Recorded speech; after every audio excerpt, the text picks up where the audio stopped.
আছেন, এখন জ্ঞান ফিরেছে, আমরা এবার দেখা করতে পারি? কোনো লাভ নেই তো ম্যাডাম, উনি তো একই রকম আছেন। কিন্তু যারা ওনাকে এরকম মৃত্যুর মুখে ঠেলে দিল, সেটা কে বা কারা, সেটা তো ওনার জ্ঞান না এলে জানতেই পারবো না। আপনি জানবেন কি করে? উনি তো কথা বলতে পারছেন না। অ্যাকচুয়ালি ওনার তো জ্ঞানই ফেরেনি। একটু সময় লাগুক, মানুষটা ভালো হয়ে যাবে তো। আমরা তো সব রকম ভাবেই চেষ্টা করছি ম্যাডাম, দেখা যাক।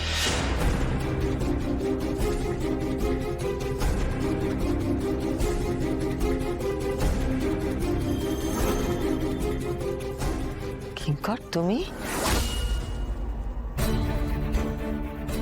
বাড়ি যাওনি? কি করে যাব? মিসেস সিংহ রায়, আপনারা আমার রেসপন্সিবিলিটি, আপনাদের ছেড়ে যাই কি করে?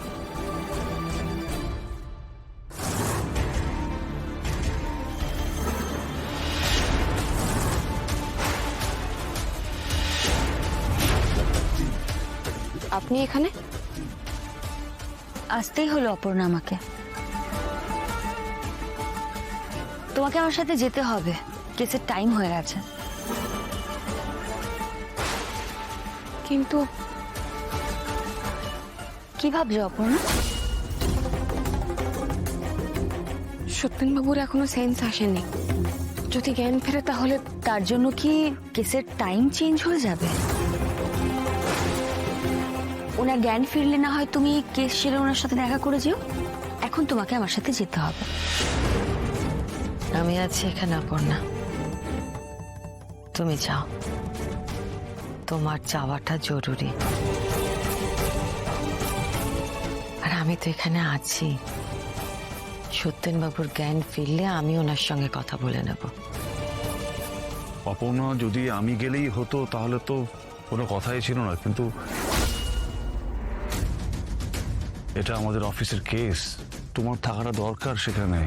You have to go, please তুমি যাও। মিসেস সিংহ রায় তো এখানে আছেন। যাও অপর্ণা, তুমি নিশ্চিন্তে যাও।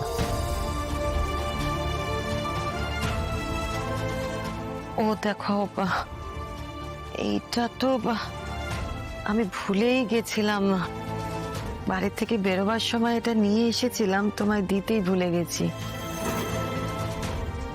এটা কি মা? তোমার জামা কাপড়। আমি জানি তো, আমার মেয়েকে আমি চিনি। সত্যেনবাবুকে এইভাবে রেখে তুমি বাড়ি ফিরবে না, আমি জানতাম।